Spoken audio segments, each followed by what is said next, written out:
Today is January 28th, 2024. In episode 120, we'll talk about harnessing AI for writing an academic essay.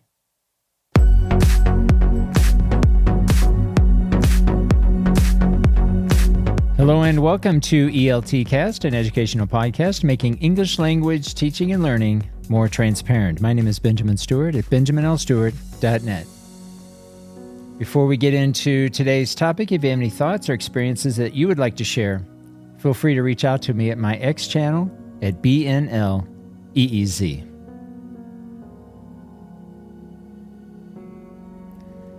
Today I want to talk about writing an academic essay and whether or not to use generative AI to help you in the writing process. And I want to try to explain today, give you some ideas and some tips, some things to consider if you're going to choose to use artificial intelligence. Some may choose not to use artificial intelligence at all whatsoever. Some may choose to use it to help either generate ideas or help them in the writing process. So today I want to start by giving you some ideas about, first of all, what are some examples of generative AI that perhaps you already use, or perhaps you've already used for some time now. Those include grammar checkers and maybe in some cases plagiarism detectors if you've used those. But grammar checkers are probably the most common. If you're using Microsoft Word has a feature called Editor. And within the Word document, you can check your grammar, you can check your spelling. A spell check is an example of using AI to help you in your writing process. In that sense, many of you have been using AI for some time.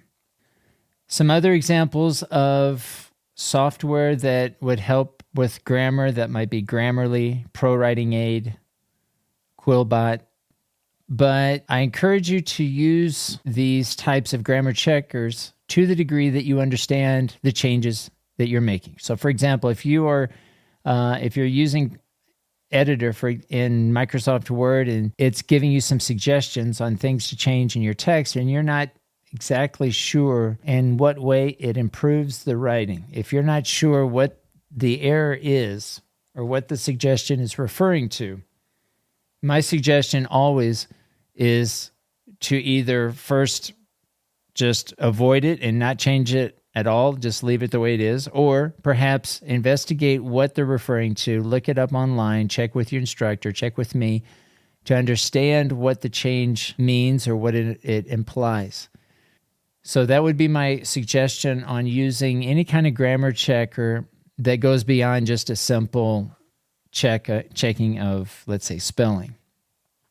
Another way you can use generative AI is in the writing or the pre-writing process to come up with some ideas, maybe some ideas that relate to your thesis statement.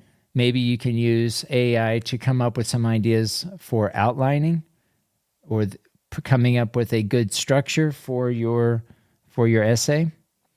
Maybe you can use generative AI to come up with some general ideas or more information about a particular topic, much the same way that you would use Wikipedia. So we know that Wikipedia won't be used or should not be used as a reference, as a source that you would include in your reference list. But Wikipedia oftentimes can be used just to become more familiar with a particular topic when you're still trying to investigate or research a certain topic. You're trying to find the direction of your research. Generative AI, like Wikipedia, like most books on your topic, will help you gain additional information, additional knowledge, and perhaps even give you some ideas of key or seminal articles that later would be included in your list of references. So think about how you might include generative AI. Let's say Bard, or maybe use ChatGPT for accessing this type of information. Still within the pre-writing stage, you're still trying to come up with some ideas and ways to organize ideas for your paper.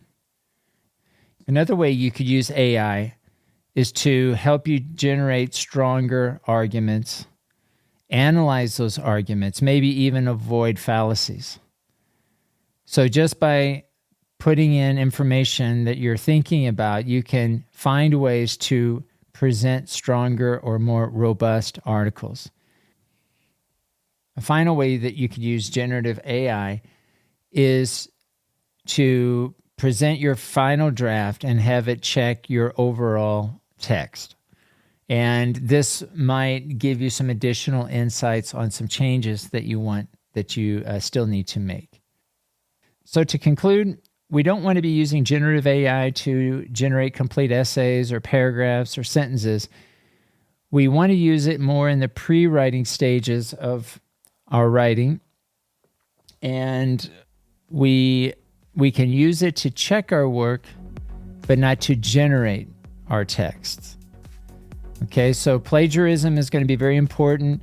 Realize that plagiarism not only applies to using someone else's thoughts or expressions of ideas in our own text without citing it, but it also applies to AI-generated text and including that text and not properly citing it. In fact, in most cases, we're not going to be using any kind of generative AI to produce a text in our own writing, in our own essay.